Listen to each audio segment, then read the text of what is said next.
Hello there guys. So this is the review of the MSR access tool. I was doing it in Sweden in Ammarnäs after I finished the Kungsläden.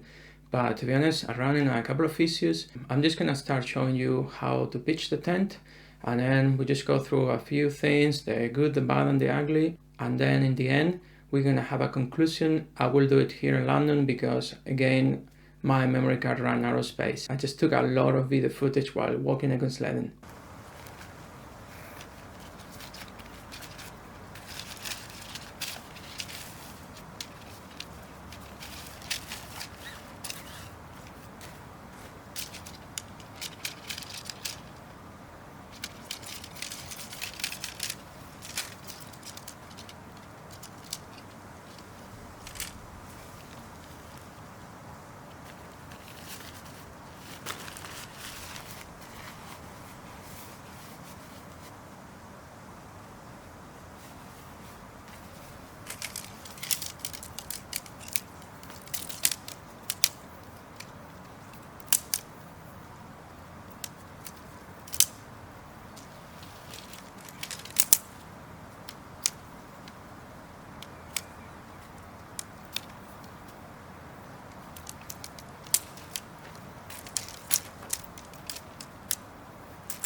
We have ready the trekking poles, so now we're going to put this. Now, this is one of the deals with this tent.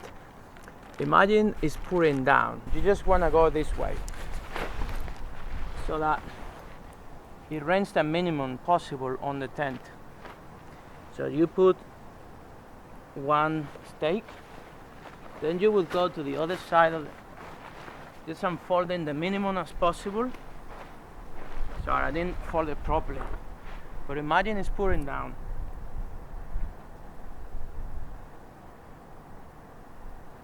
And now you go all the freaking way.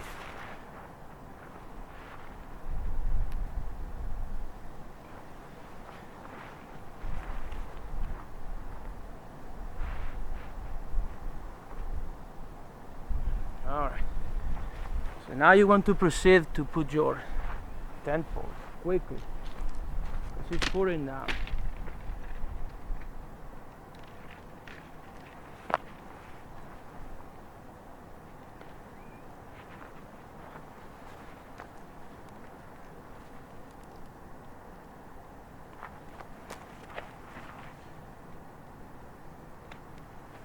You gotta be careful with your poles, you don't want to break them. They mostly break while setting up the tent.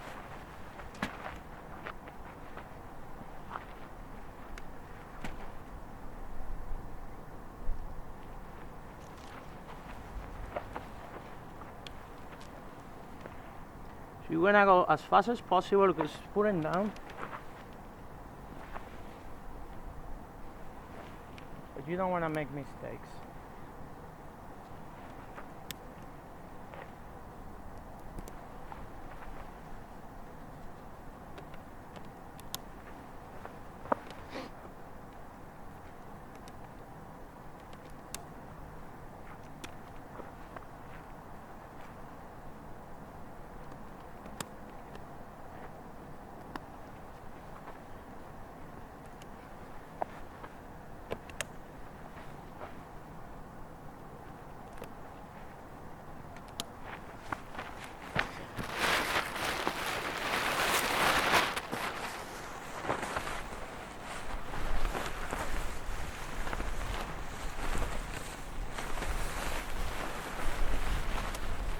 Alright, so now you're safe.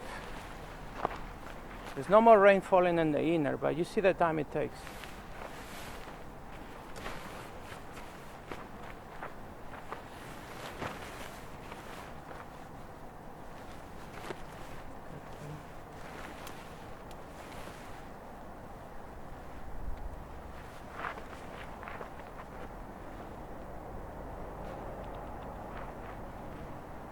So, alright. Holy crap.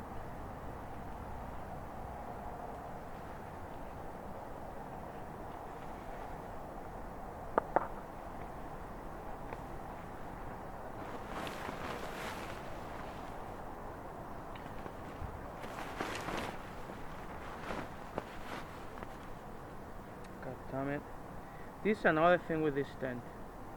Man, the guidelines.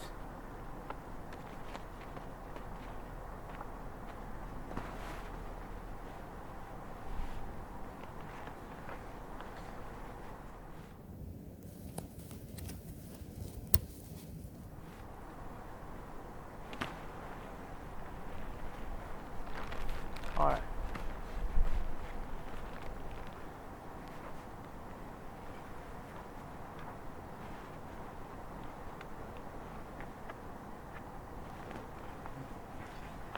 All right. So you cannot put tension there. I didn't secure the stakes properly. They're kind of half the way just for a demonstration, but you know, the tent is fine like this, even if it's windy. It's gonna move. It's gonna move, but it's gonna be solid. So now you secure your vestibules. So the way I do it is I use, to provide the strength to the structure, to support, to aid the structure, I have these 4 MSR ground sheet pegs. So why 4? One in this door, the other door, and here. And if the wind is coming this way, like it is now, I secure this one too.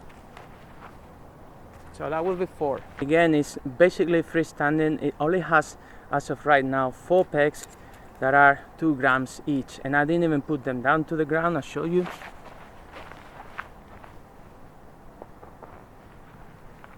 So now it's down to the ground. All right, I'm gonna secure the vestibules again with the titanium pegs, and we just leave this for the real thing. We don't need it now.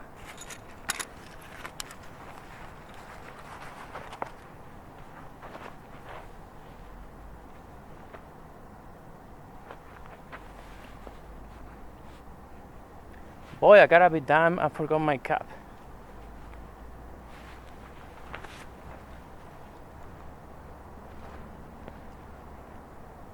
So now the guy is up, and you can see how it looks.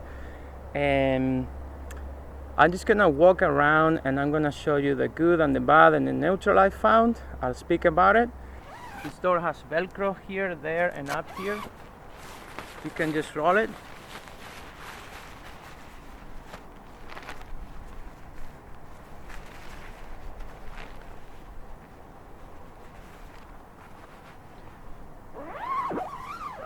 You can also roll this one.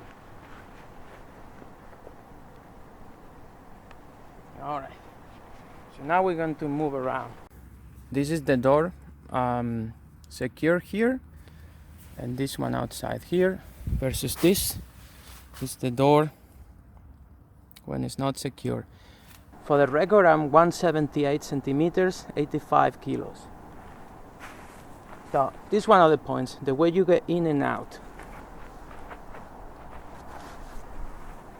See my knees? Now, if you get out like this, you need to go like this. See here? And from here, you just go up. So you're effectively squatting all the way down. I guess some people may choose to just go like this.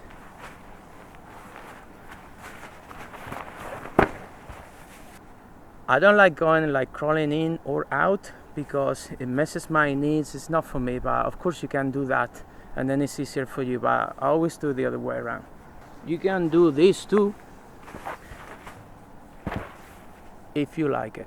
Now, as you can see, another thing is when you're inside the tent, if you want to look at the views and all, it's a bit, you know, kind of, you need to squeeze yourself, okay, like this. Otherwise, but I'm pushing here. You can be like this, but it's like a bit, you know. In that regard, it's not the most comfortable tent, just to observe the views. And from the inside, well, you know. As you can see, the views are a bit restricted by this pillar here and the vestibule, but you know, they're good enough. it's doable, but compared to other tents, obviously the views are very restricted. I'm going to show you inside. So this is the tent in the inside. As you can see, it has 2 doors. This is the second one, and it has a pocket over there. You can put some stuff there, and it's spacious and it feels good to be inside. For reference, this is my Samsung Galaxy, and yeah, you can put a bunch of objects here and it's very nice.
Vestibule size is very decent. I didn't bring a backpack or something to show. I should have done it, but I didn't think of that. But you have to take my word for it. It's okay. It's not amazing, but you can fit your backpack. I have a 60 liters backpack and it fits there fine. I will show you with a bag, a normal supermarket bag.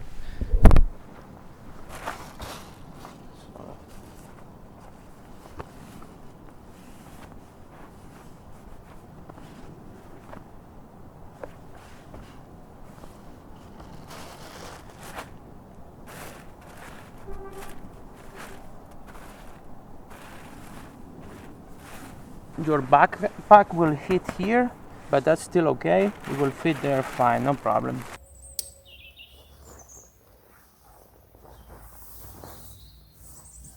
Here, away from the sun, I'm gonna go through a list of the good, the bad and the ugly. So, the good thing, the pros. So, the tent, I tested it against strong winds in Scotland in winter. It was beginning of March while doing the Southern Upland Way.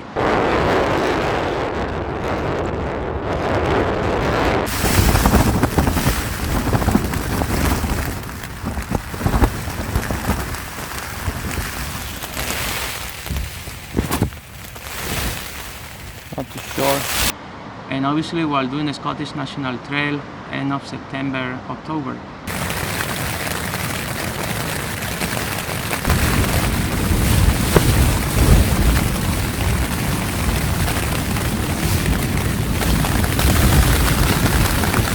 It took the beat, and this tent can take strong winds.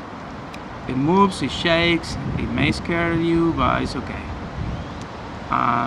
One thing to say quickly, I don't want to get into the subject, but seal nylon versus carbon fiber that is nowadays so important. You know, this tent is seal nylon material. If it's very wet, it will still take strong winds, and you don't have to worry about adjusting poles or whatnot. I've never done it, and I always survived. Why? Because that's why you have your poles structured that are taking most of the beating. That's why this tent has this pole section on the lateral as well. God damn it, this fly. And if you have a non-freestanding tent like the Duomid from MLD, Mountain Laurel Designs that I have, then the story is different, because maybe silk nylon is gonna stretch if it's very wet, and the only way for the tent to be well secure is if there is tension. But this one, you know, you have the poles, so you're good to go. Just a side note. So yeah, it takes strong winds, it's easy to pitch, and every single time you achieve the same pitch, this one, period. It doesn't matter how the ground is, it doesn't matter if it's not flat, if there are bumps, if there are roots, whatever. You are gonna achieve the same pitch every single time. It is cumbersome, you saw it, it takes time, yes, but once you're done, you are done. Every single goddamn time. Once you put the tent up, it's up. You don't have to adjust anything, you just let it be, and you're good to go until the next day. And then you just take the tent down, and it also takes time, it's annoying, and do the trekking poles. And if you're going to do longer hikes, I think it'll get to you. The pole thing and all, it's annoying, you know. But if you just hike like maybe 1-2 weeks, it's just totally fine. Now, it has good headroom, as you can see. I mean, I have plenty of space here. I can cook here, it's fantastic. Don't cook in the tent, cook in the vestibule, but you can cook inside too. Just have a knife next to you in case you fuck up and you need a fast exit. Have a knife that cuts and you get outside before you burn yourself. Ideally, don't cook inside the tent, and if you do so, have some airflow too, you know, but just don't do it if you can avoid it. And the tent is good enough for 2 people, especially if you're a couple or good friends.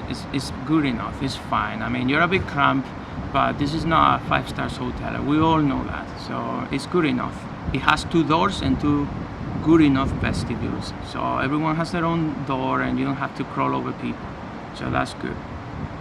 Now, is the tent waterproof? Yes. Is Scotland waterproof?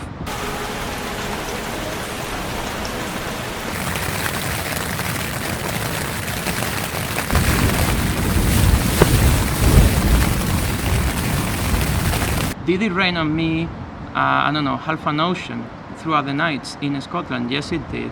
And I was always freaking bone dry. The bathtub got a little bit like kind of wet, but I never got any of my stuff wet from the outside to the inside. So I would say this is a freaking waterproof tent, and really seriously well tested in Scotland.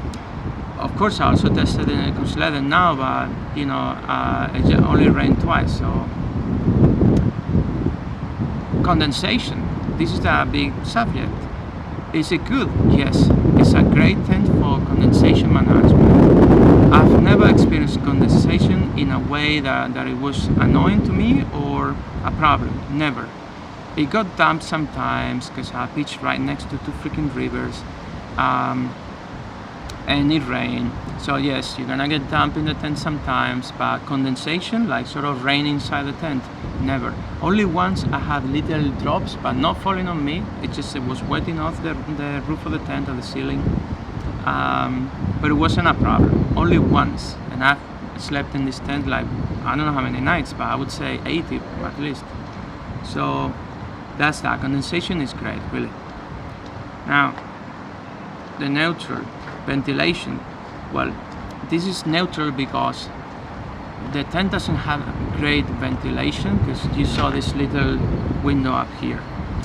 But what is bad for summer with the bags, that you need to have everything closed if it's a really bad bags day, is great in winter because it really like blocks the wind and increases the inside temperature. And if you do like me, you consider your tent a part of your sleeping system. Yes, sleeping system. Why? Because not all tents are as warm or cold than others. So, for example, this is way warmer than my Mountain Laurel Design Duomid, especially because I'm not using an inner tent with the Duomid. So this is a lot warmer, and a lot way more warmer than my tarp. So yeah, you may carry different stuff for different tents. So something good to know. But yeah, it's neutral. It provides more warmer temperatures inside in winter. That may help with condensation, so eventually you may need to open here and there a little bit.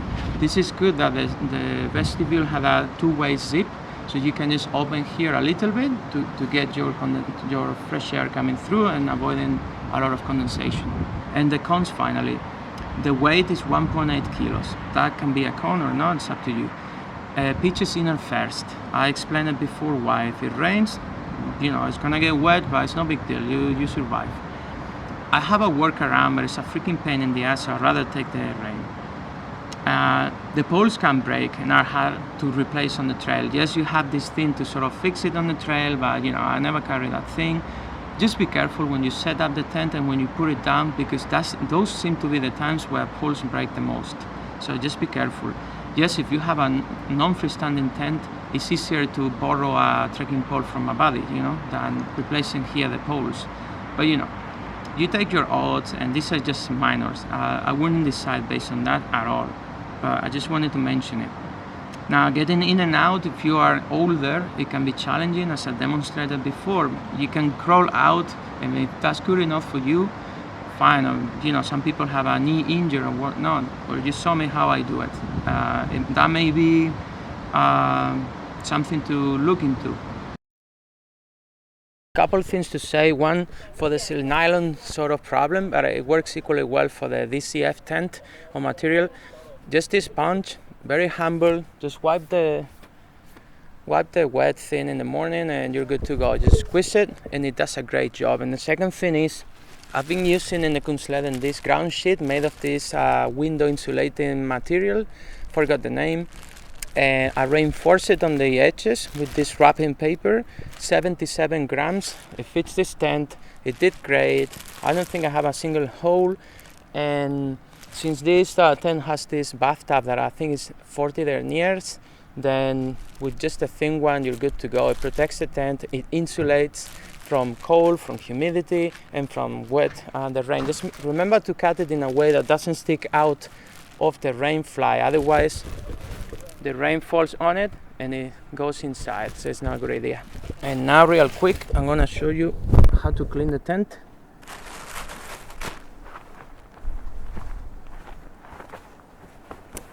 So just put the inner doors like this so that the dirt can go outside. Remove the poles. Removes the stakes. I put some dirt inside, so let's go like this.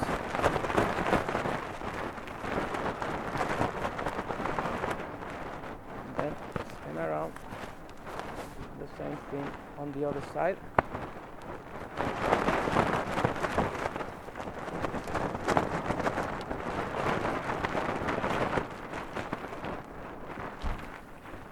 No big deal. Just make sure the ground sheet is secure before you do that. Otherwise, if it's the thin one, it's gonna fly away.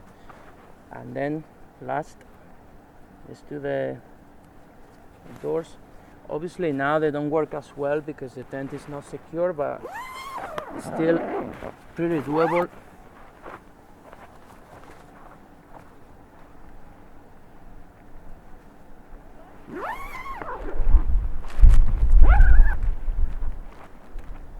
Remove the clips. I don't think it matters very much where to start unless it's very windy.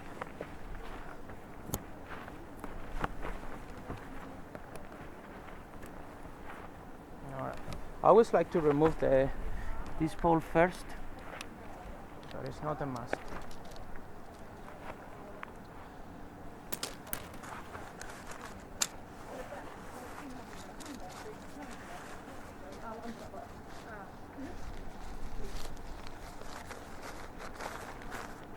Hello. You're gonna be on camera. Is it? You're gonna be on camera. Oh, okay. No, I mean, I'm probably my viewers will be happy to see this woman. So go ahead. Okay. Say hello. Say hello if you like.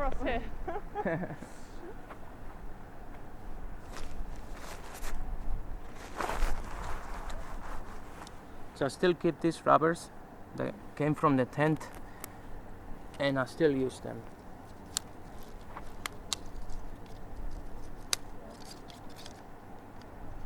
Small one here, just to keep this like this. Oh, it doesn't work with this.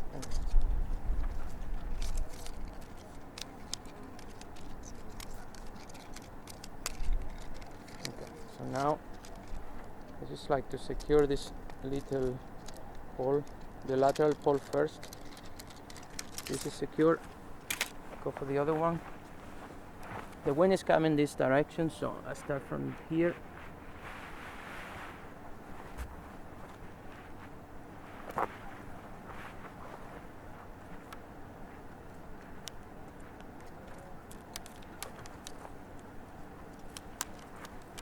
I just do it like this. It doesn't really matter how you do it.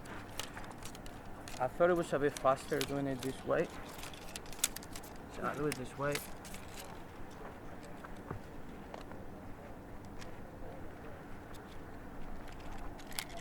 Be careful the tent doesn't fly away at this stage, because it's certainly not secure. Today is fine, so then you put the poles together, and with this other bigger rubber, I always like to secure them all. Obviously these are extra steps you definitely don't need to take. Just if you're a bit of a maniac like me, then you do them, but you really don't have to. Just takes a bit more time. I'm having an eye on the tent, the inner tent, make sure it doesn't fly away, but it's okay. So this is the tent routine that can get to you, especially with these poles thing. It's a pain in the ass. Since the wind is coming this way, I just fold it like this.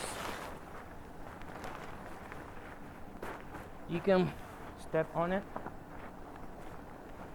fold it nicely, and then again.